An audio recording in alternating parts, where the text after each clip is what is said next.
First we're going to start with Digiments Lesson 1, How to Change the Color of Your Digiment. First we're going to open up Photoshop. For me, I'm using Photoshop CS4. A lot of people have Photoshop Elements or CS2, CS3, CS1, or Photoshop 7. Any of the Photoshops, you basically can do the same thing with this. So, there are two main ways to change your color in Digiment, and I will show you them both. First, you're going to go to File and Open. You're going to open up your Digiment. When it comes to you, it'll be coming as a JPEG image. So for now, I'm going to use one of the September 2009 Digiments. So let's click on this Faith one here. And press Open. When your Digiment comes onto the page, you will notice that it is in black and white. If you go up to Edit or Image Mode, you'll see that it says it's in Grayscale. That's very important because you cannot change your color when your Digiment is still in Grayscale. So, for the first way to change the color of your Digiment, we're going to first make it a duotone. Right under the Grayscale option, you'll see it says duotone. If you click that, it'll bring up this little duotone options box. In here, under type, there are monotones, duotones, tritones, and quadtones. We're going to start with monotone. That means just one color. So, we want to change the color of the text. Right now, the default on here is blue, so it changed everything that was in black to blue. So let's say I wanted to change this to pink. So what you basically do is you double click on the color box and it'll bring up this color picker option. This is important because a lot of Photoshop, basically anytime you need to use colors, it brings you to the color picker option. So you kind of pick on the slider scale where you want generally the color and kind of move around and pick which color you would like. You could also type in the exact number selection on what you would like, but I'm just going to pick a color here. This looks nice, this hot pink here. So, if you'll notice, the box has changed color to the hot pink. Now you want to rename this, because if you don't have a name, then it won't save properly the duotone, and it'll give you an error message saying you can't do the monotone. So if you look that I don't have a name, and you try to press OK, it'll say all ink names must be specified. So you want to make sure you change the name. So we're just going to call it pink. And you click OK. Now, before I click OK, if for some reason you don't see anything changing over here, make sure that your preview has been checked on. Because you want to make sure you see what it looks like. You might not like that color exactly. So you want to make sure you preview what you're looking at. So we're going to press OK. So that right there is a quick and simple way to change the color of your Digiment. Now a quick little insight into this. You'll notice that the background is white. If you were to print on a white sheet of paper, the only thing that the printer is actually printing is this pink, or whatever is the Digiment itself. The white background is not actually being printed. The same goes if you wanted to print on a colored sheet of paper. So I could put a black sheet of paper in, and it will only print out the pink ink. And that is because there is no such thing as white ink in your standard desktop printer.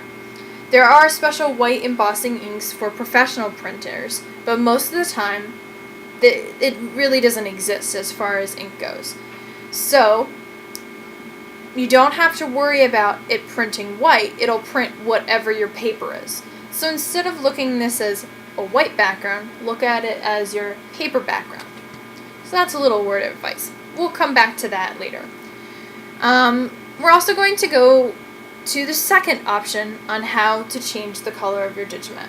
This way will enable you to do multiple Digiments on one page. So what we're going to do is we're going to basically go back to the original Digiment. So we're just going to close out of that. Go File, Open, and we're going to open that Digiment back up here.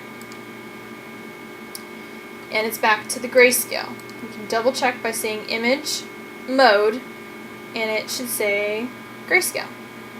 And with this way, you got to make sure it says Grayscale, otherwise it won't work properly. So this way, we're going to make it into a brush, a paintbrush. So make sure it's in Grayscale, black and white, and what you're going to do is go up to Edit and down to Define Brush Preset. It's very important. Define Brush Preset. Just click it once. It'll bring up the brush name box here. And you'll see a little preview of what your brush is going to look like. It'll also give you a little number, which is basically the size that it's going to come in at. So we're going to rename this Faith Digiment. And press OK. And now you don't need to use this anymore, so you can just click out of it. We're going to start a new document. Basically, we're going to keep it at your standard letter size, 8.5 by 11. And since I'm using my at-home desktop printer, I have to make sure that the color mode is on CMYK. Cyan, magenta, yellow, and black. Black is represented by a K, so you don't confuse it with blue. So, most at-home printers are CMYK.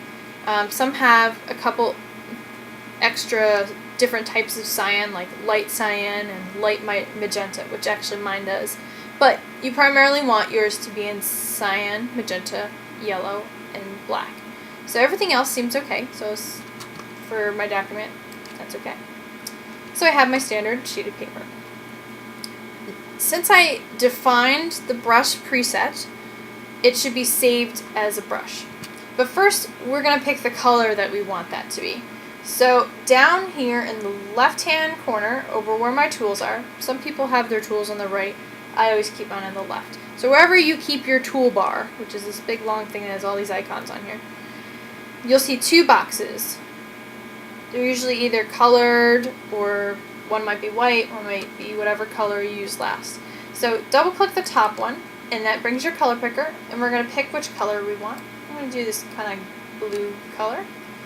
Press OK. That's what color I want my Digiment to be.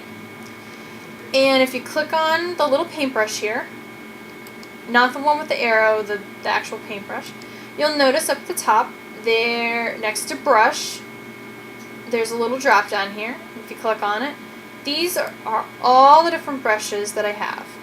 Now you can get brushes downloaded with your program. Most programs come with brushes to start with for Photoshop. You can also download brushes. They have other things like little fuzzies, flecks of grass, things like that. But for now, because we defined our brush, the brush we made is right here, the very last one we did. Now if you look, once you click on it and you drag your mouse over to your paper, you'll see that there's an outline of what your brush is. This is the standard size that it comes in. Now you can change the size of this by going up to your master diameter and kind of changing the scroll bar to how big or small you want. So once you get your size, you can click out of that, and you click the outline onto the piece of paper once, and it'll show up. And what's great about doing the brush option is you can put multiple Digiments on the paper at once, so you can save your paper, so you don't have to waste so much space just trying to print out one Digiment at a time.